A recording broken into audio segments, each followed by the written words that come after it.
The Queen's Jewish Link presents the Jewish Living Podcast, the show that examines the many facets of Orthodox Jewish life. Here's your host, Izzo Zwirin. If you are not a member of a Young Israel, you may not have heard about the recent turnover in the administration of the National Council of Young Israel. In fact, you may not have even known that there is an entity known as the National Council of Young Israel. To be fair, these things may not have been known to you even if you are a member of one of the affiliated shuls. But last month, there was a shakeup in the leadership of the Ncyi, and today on the Jewish Living Podcast, we welcome the brand new president. Hi, I'm Rabbi David Warshaw, President of the National Council of Young Israel. Rabbi Warshaw and I will be discussing the history of the Young Israel movement and his administration's plans for the future of the organization.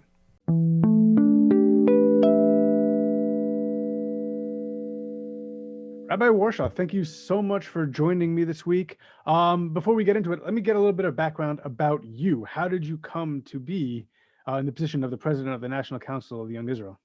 Okay, thank you. It's a pleasure to be here with you. So I am a third generation Young Israelite.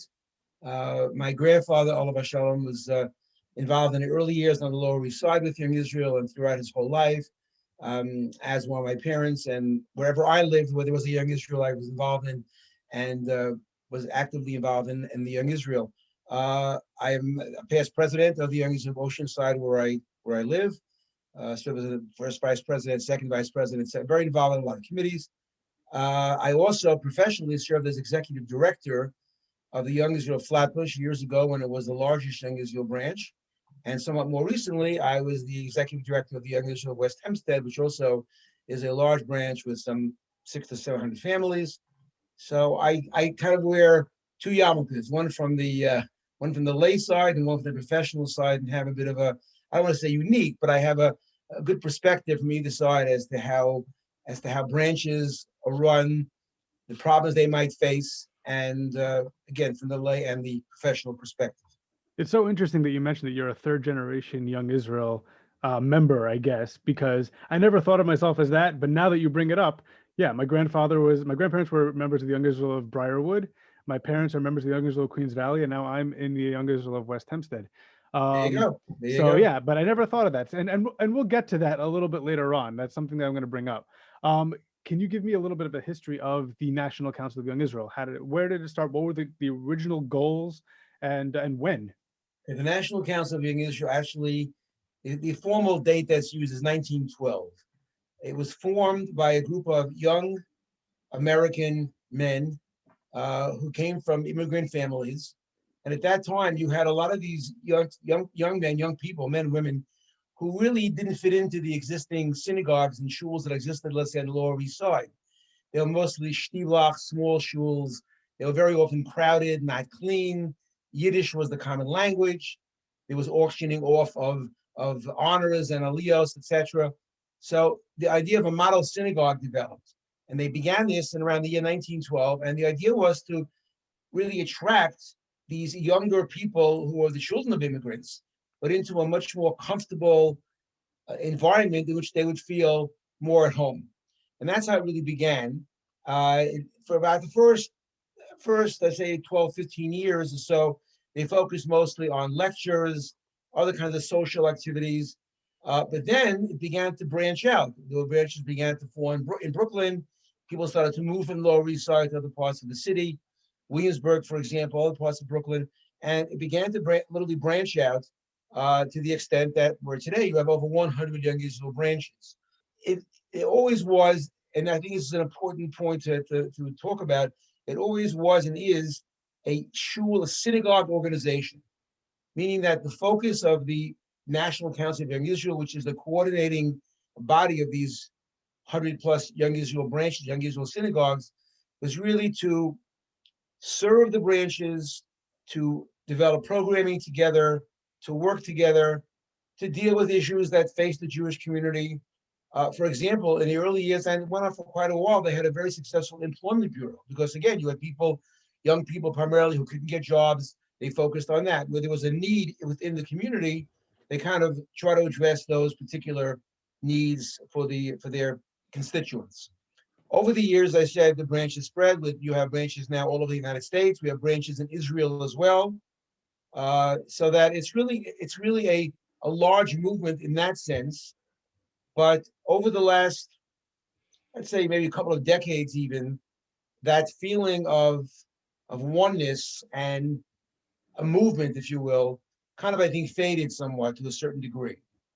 And many branches, many of the synagogues felt they were kind of just like on their own. They felt they weren't really being provided service by the mothership, by the National Council of Young Israel, really. They weren't hearing too much from them. They pay dues. The branches do pay dues to the council. That's based on the number of members that each synagogue has. And of course, when you pay for something, you kind of expect to get something in return. So this was a feeling that was, I guess, under the surface. And there were some attempts over the last number of years to try to change that and try to bring about some change on the national level. For whatever reason, those attempts did not succeed. But about 2 months ago, I was approached by a couple of individuals who had the idea that the time is right. The time to change is now. And they approached me and offered me this. They said, would you like to serve as the president? And of course, we spoke about it, thought about it. And it's something which has always bothered me because I also felt that Young Israel could be doing a lot more, not only in terms of the branches, but in terms of the community at large. And so I accepted. And then we started to bring in some other lay people. And we've attracted our national board, for example, is a group of 19 individuals from 19 different synagogues. We were very insistent on not having more than one board member from a particular branch synagogue, so we could maximize the representation, spread it out. And we did that. We had people on the board from all over, from New York to California, from Detroit to Florida, Memphis, etc., all over the country. Larger size branches, smaller size branches, so there's diversity. A very highly professional, experienced group in a number of different professions, which brings a lot of know-how to the table. And this board functions as a real team. And again, the goal is, and we've already begun to actually implement. We've been in the office now for 2 weeks, but we've already begun this task of reaching out to the branches and starting to provide some degree of, well, certainly communication and even some degree of service on a small level so far. So that's kind of the background to this whole situation. Okay, so before I get into a couple of the things that the National Council does do currently and plans to do in the future, you mentioned that there's over 100 members of the Young Israel. That's individual shuls. Do you have any idea how many families that serves in total? The number that's been used now for a very long time is like 25,000. Wow. But I think it's probably a good guesstimate. But I think it may even be more because, for example, we have a couple of branches that have over 1,000 families. Right. And branches that have, as I mentioned before, that have 600-700 families. So some branches have much less. So that's probably a good guesstimate, ballpark kind of a number. Okay, 45,000. That's we're dealing with over 100 25. Sorry, 25. Sorry, 25. Okay, 25,000 members, 25,000 individual families, over 100 plus actual shuls. All right, so let's get into the actual nuts and bolts of what the National Council of Young Israel does. So you mentioned about its history, and honestly, I've always known that Young Israels all across the nation were related in some way. But as a kid growing up, I didn't realize that there was some sort of an overarching organization. I definitely, as a kid, did not know that it would have been called the National Council. I was, however, aware and always have been aware of other national organizations that have shuls as members, the OU, the RCA, the Aguda. All of these organizations have shuls as members and people that they serve. How does the National Council compare to those organizations? I'm not asking you to compare like, hashkafically, but in terms of services that are provided. And I know like those organizations do other things. Like the OU does their kashrus division, and the Aguda has the CMA Shas. They do other things. I'm talking just in the relation to their shul members. How does their organization compare to the National Council? Okay, so one thing which I think we should make clear is that Young Israel National Council is a shul organization. That's what it is. That's number one. Okay. Number two, the name Young Israel is a brand, really. When people travel different parts of the country, let's say, and they're looking for a shul, they're in a minyan to say Kaddish or just a daven, what have you, if they see there's a young Israel in that city, they have a pretty good idea as to what that shul is like. Of course, there's differences, but basically, generally speaking, they have a good idea of what it's like. So there's a brand out there that people are aware of, and there's an identification with what that represents. It's interesting that, I was speaking to somebody earlier, and they said a similar thing to what you said, that they didn't think about the fact that they're also, multi-generational young Israelites. And the truth is that I think if you grew up in a young Israel and you continue to daven in young Israel, certainly there's a certain feeling that you have, a certain identification, a certain understanding of what that means. And it's a very important thing. I don't want to start getting into specific organizations, other organizations, but I don't know if other organizations, member shuls, have that kind of identification. I would actually question that. I think it's kind of where this is a shul organization, and it's a shul organization because our primary function should be and is going to be now certainly to service and to provide for those member shuls. There are other things that we become involved with. We will continue to speak out on issues important to Israel and the Jewish community at large, but the focus of our work, and it's a broad focus because it involves a lot of different types of areas. It will be on working with the branches and encouraging the branches to cooperate with each other. Okay, so let's talk about those services that we're looking to provide to branches, and what branches can expect from the organization as a whole. So let's start with what services currently, right now, by 2 weeks into your administration, and even before that, do shuls expect to receive from the National Council? Okay, so recently, but let's forget the first 2 weeks of our administration for the moment, but it continues though. But most recently, a lot of the focus was on what's called Rabbinic Services, and that's also a broad area in the sense that there was a lot of interaction with branch rabbis. There are Zoom or phone classes provided for the rabbis as a group. For example, there were Divrei Torah newsletters that were sent out that may have been composed by branch rabbis that was circulated to the branches. That was pre-COVID. Since COVID, that was suspended because a lot of the rabbis became involved on their own and doing things through Zoom and what have you. So the time is otherwise occupied. There was rabbinic placement that was taking place. So there were a lot of rabbinic service type of functions that were going on. In addition to that, there was some youth programming. We have a weekly publication, weekly newsletter type of piece that goes out. It's called Parsha Nation, and that contains content on the Parsha for 3 age groupings: second and third, fourth and fifth, sixth and seventh. And there's also additional material that's included in that. It might be some kind of games, puzzles. Now that we had a special Zoom presentation on very cute ideas as to how to keep your kids occupied at the Seder. So there's different things that are composed in that. So that goes out also to all of the branches. It goes out to individuals as well. But it's focused mostly on the youth directors and youth chairmen because that's the kind of thing they would use for their programming in their respective shuls. So that's a lot of what was going on. In addition, over the last number of years, there was a lot of public advocacy that was going on in the sense of by way of press releases and other forms of communication that was sent out. That was also a major focus of the council over the last number of years, I would say.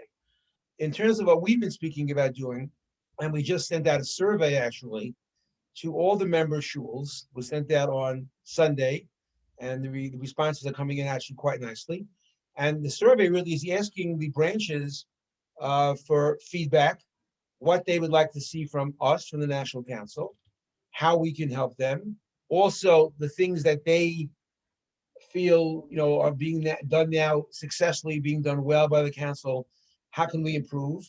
And also ways of how they can improve their own communication between each other, and other general questions. And also, does that catch-all kind of statement? Your own suggestions, your ideas, what have you.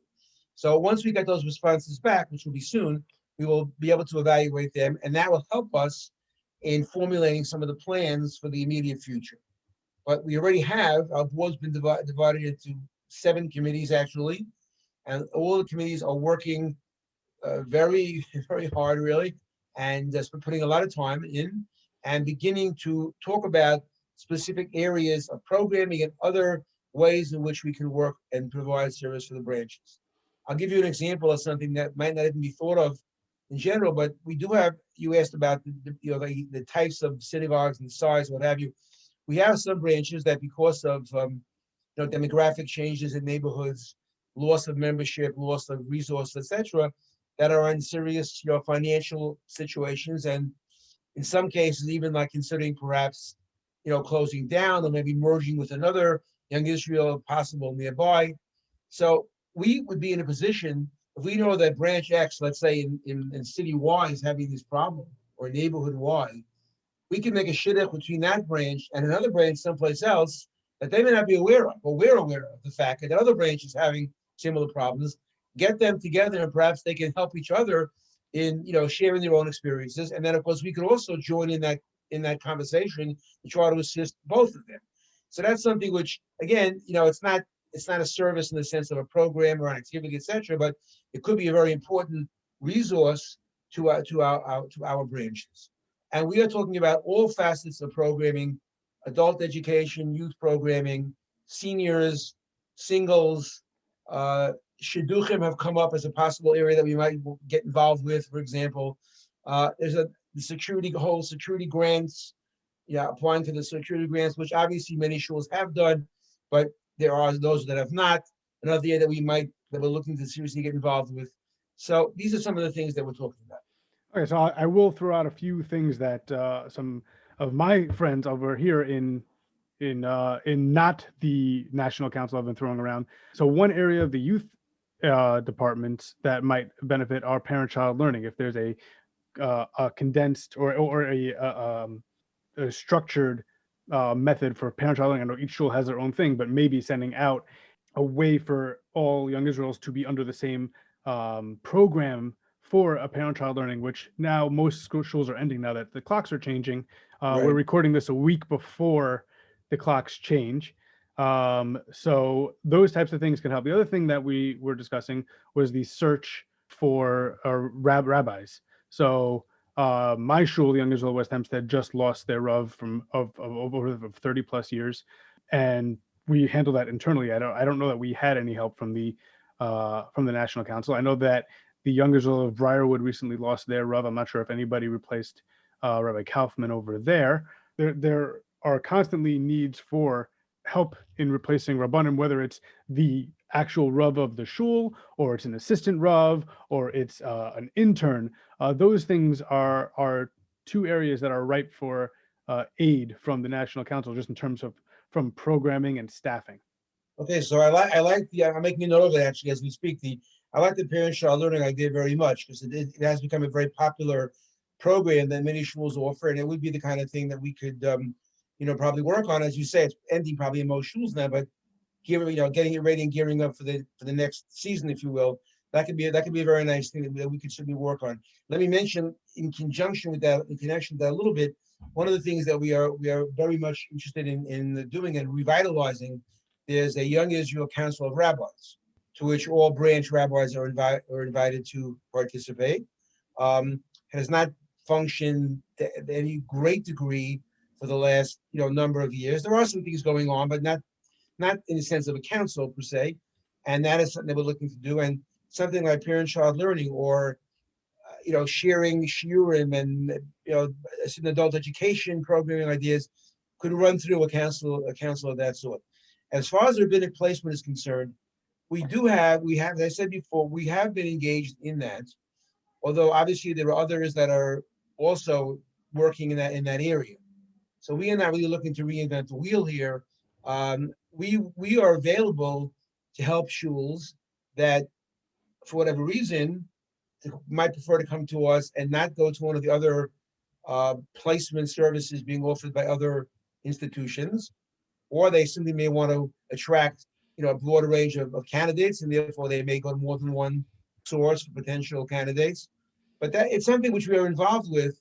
But again, we're not looking to, there's no competition here per se, and we're not looking to create that kind of a feeling. So it's one of the things we are going to talk about with other institutions that are involved in rabbinic placement, and see how we can perhaps come to some sort of an understanding where we're working together, or somehow we have, for example, I would say over the years, there's been placements for Rabbanim who have come, let's say, from certain yeshivas as opposed to YU perhaps, or other institutions. So there's been that sort of a break, Right. of a separation, if you will. But there's no real. It's not done by design per se. Just kind of like how it happened, I think. But it's something which we will pursue and discuss with these other institutions. And obviously, I mentioned it as a rabbinate question, but this applies to things like youth directors and executive directors, as I feel like you have a ton of experience doing, and any sort of hire that a shul might make. Now, maybe they're not going to consult the National Council when it comes to custodial staff, but there is a very small amount of people that could do those other jobs. Those are things that you need to be able to find. So while I mentioned that it is rabbinate, and you correctly stated there are other organizations out there that already aid in those types of placements for rabbanim and things like that, there are other areas of hiring that shuls need to be able to fill in terms of their positions that maybe the National Council would be able to help out with. It's certainly a possibility. I will mention that one of the things that we intend to do is to establish like a youth directors council, youth directors association, whatever name we'll give it, which will probably be set up. We'll have it nationally, but it may be broken down regionally. So again, it'll be an opportunity for youth directors to exchange their programming ideas, their experiences, questions they might have about certain situations. And out of something like that, it may be a natural kind of transition to the possibility of referring people, to certain positions. Right. We're going to do the same thing with shul presidents. We may also do the same thing with women, with the sisterhood or women's group presidents. Any identifiable group in the shul that we can assist, we will do our best to try to handle them and work with them as closely as possible. But youth directors, for sure, that's a very important component. Now, one thing you mentioned earlier was about the different types of shuls that you have. Now, usually you mentioned that when you hear the name Young Israel, there's a certain picture you have in mind. But I'm going to push back on that a little bit. I think that, first of all, demographics-wise, there could be extremely different. There could be shuls that are large in size. Like I belong to one of the largest ones, and I know that there are shuls that you mentioned that are struggling to even continue to exist. There are shuls that might cater to a younger audience, that might cater to an older audience. There are shuls that might, when you picture a Young Israel, you might think of a classical modern Orthodox shul, but I've been to Young Israels where there are a much more yeshivish style davening going on and a much more yeshivish crowd. So how do you differentiate services for these types of shuls? So if we're talking about, bringing in staff, providing adult education, providing any sort of service that would be available to the broad membership, how would you differentiate between those types of shuls that might require some different things? It's a very, very good question. And let me just address the first point that you made, because what I meant to say was, yes, of course, there's a lot of diversity, size-wise, even, I don't want to say hashkafically, but you're correct. You do have shuls that would be, I guess, for lack of a better way of describing it, maybe a little more modern than others, if you want to use that, whatever that means, but you want to use that terminology. Correct, yes. But what I meant was that whereas, and again, I'm not thinking of any specific shul here in mind, but when you go to a particular city and you see the name Congregation XYZ, you may not know what that means. It may be called Orthodox, but you may not exactly know what that is.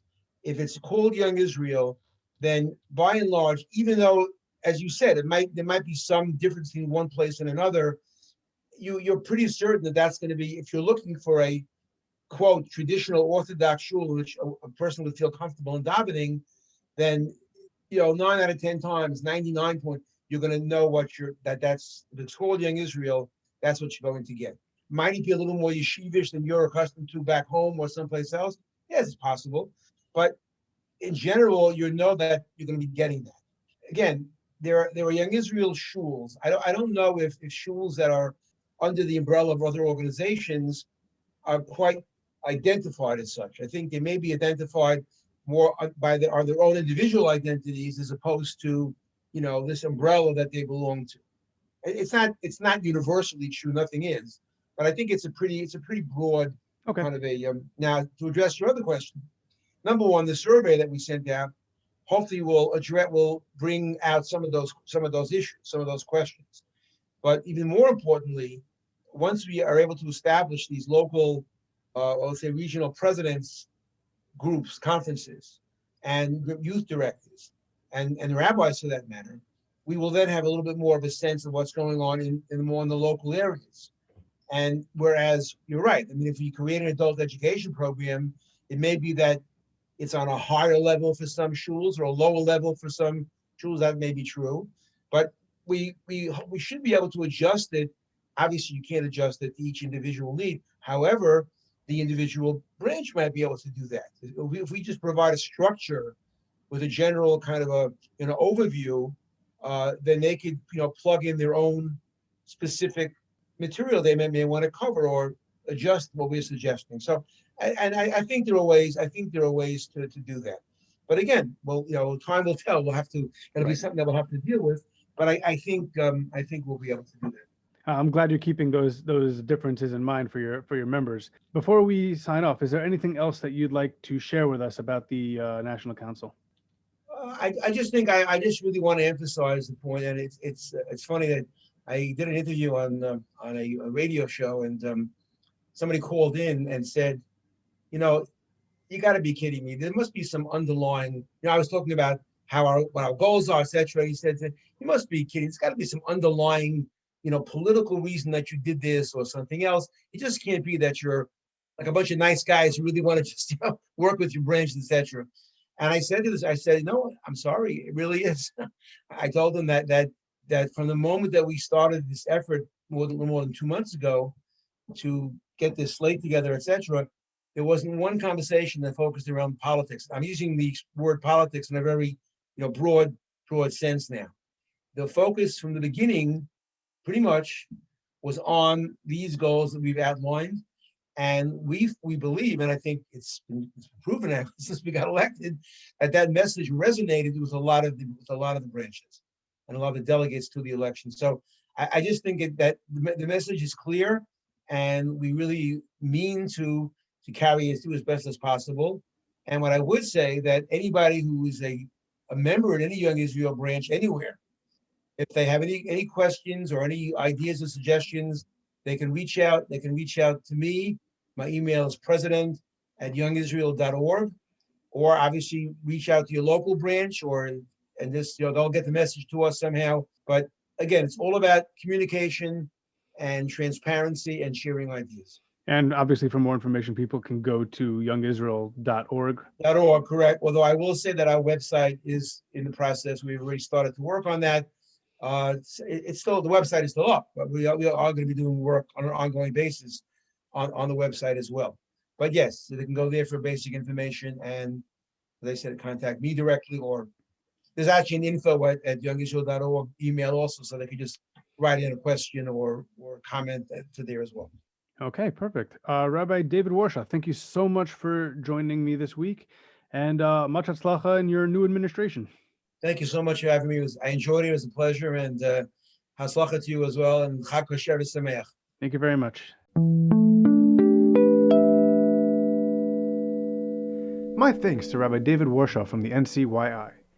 After we finished recording, I pitched a few other ideas to Rabbi Warshaw. The one I'll mention here is a rebranding of the Ncyi to include the slogan, "A Community of Communities," which seems to be the direction the Young Israel movement was founded on, as well as the direction Rabbi Warshaw is looking to take his organization. Rabbi Warshaw mentioned a few things that will be announced in the coming months, and we look forward to hearing those things as they become available. We here at the Jewish Living Podcast wish Rabbi Warshaw and his administration much hatzlacha in their goals. This is our last episode before we break for Pesach, but we will return after the holiday with brand new weekly episodes. We wish all of you a Chag Kosher V'Sameach, and of course, Kol Tov. The Jewish Living Podcast is produced by Sreli Paikus.